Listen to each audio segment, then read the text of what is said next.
I'm Marcel Neville. Time now for Sunday House Call. And I'm Eric Shawn. Welcome. Joining us as always, Dr. Mark Siegel, professor of medicine at NYU's Langone Medical Center. He's also the author of The Inner Pulse, Unlocking the Secret Code of Sickness and Health. And Dr. David Samadi, chairman and professor of urology at Lenox Hill Hospital and chief of robotic surgery. Good to see you both, Doc. Doctors, good to see you. Hope you had a nice week. You too. We're going to start this morning with something that's really in the headlines, growing concerns over lead-contaminated water. You know, the new report showing the problem far more widespread than that horrible crisis in Flint, Michigan. So, Dr. Siegel, let me start with you. How do you know if you have lead in your water, and how bad is this health emergency for our country? You know, it's really a bad emergency, and you do know by getting your water tested. And one of the ways you can get your water tested right off the top here is you can call the EPA Safe Drinking Water Hotline, 1-800-426-4791, 1-800-426-4791, and they'll tell you how to get your water tested locally. But, Eric, there's a real hats off here to USA Today, because they took a story about Flint, Michigan, and they made it a national story by finding out that there's 2,000 drinking water areas which are in trouble, and 96 million Americans can be affected by lead in their water. That is huge. Now, why is that? It's because up until 1986, we didn't have to have the lead out of our plumbing lines. If you have a brass faucet, you could have lead solder or a chrome faucet or your entire plumbing line or something going from your sewer system to your house.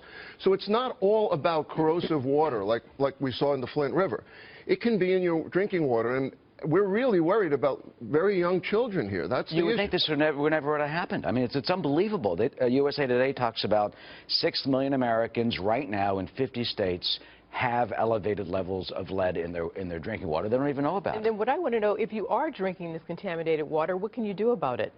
Well, first, how are you treated? You can prevent it, obviously. You can test for it. But, Arthel, going back to what we were talking about, almost 30% of the country are exposed to this lead, and you may not even know it because it has no odor, it has no taste, you wouldn't know the difference.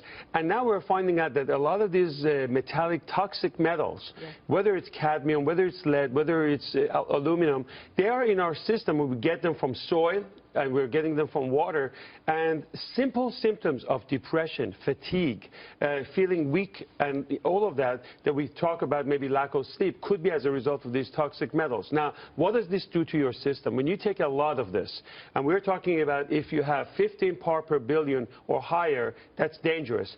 In Flint, well, what does that mean when you say 15 parts per billion? Just to put it in perspective, in Michigan, you're seeing somewhere in the range of 4,000. Over 5,000 level is toxic, and there are places where they have 13,000. That's a huge amount of lead in the water. What it does to kids, it's a neurotoxic. What it does basically is reduces the oxygen in the brain, lowers the IQ, and causes mental retardation at high level. In pregnant women, it's very dangerous because it can cause miscarriage and stillbirth.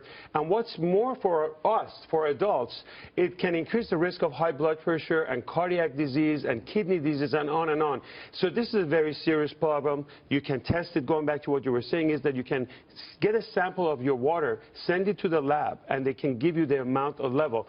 Sometimes it could be fine, but the next level it could be abnormal. Mark, when you talk about those symptoms, I mean, how do you know? You go to the doctor, how do you know it's not something else? So when you have a blood test with your patients, do you actually test lead levels, and is that something that's standard? For it? Well, you know, this story has helped put this on the map for me. I can test this. If I find my patients are irritable, or if they're having behavioral issues, or anemia, or in the case of an adult, kidney problems, I have to put that on the list. And yes, I can test the Can you ask for this when you go to the doctor? You can ask for this if you go to the doctor. I can test a simple lead level. Is it blood or urine? It's blood, and you want it to be less than 15 micrograms per deciliter. But the EPA makes the point that any amount of lead is too much. And I want to point out a study that's incredible, which is in Virginia Tech. They looked at infants, Eric, who were drinking formula. And if they had 18 parts per billion in the tap water that was used in the formula, and David was just saying, EPA says 15 parts per billion. If the infants had 18 parts per billion, almost the same thing, 50% of them had developmental delay or had behavioral problems or had irritability. This is a huge epidemic. I think part of the problem is also that on the side of EPA, there was never a real standard. If you look at the websites in 2002, 2004, they said 40 per billion is a good level, it's okay. Then they brought it down to 20, now we're down to 15, and there are some studies suggest that even over 5 per billion is actually a problem. So what's a good level? Zero. That's what you really want. And I think that, we're seeing that the houses that are built before 1986, they used a lot of this plumbing that has lead in them. But guess what? Makeup. Let's talk about like women who use a lot of hairsprays, makeup. We're surrounded by dust, air, soil, and we'll talk about in the next segment what you can do to really slow down. They say 75 million homes. I mean, about 90 million people, Eric, are exposed to this. That's a tremendous number of people. And then when we come back, we'll talk about whatever it is I know it's a great point. We want to talk about those filters like Brita and things like that. Does that work? Can it help prevent us from consuming lead?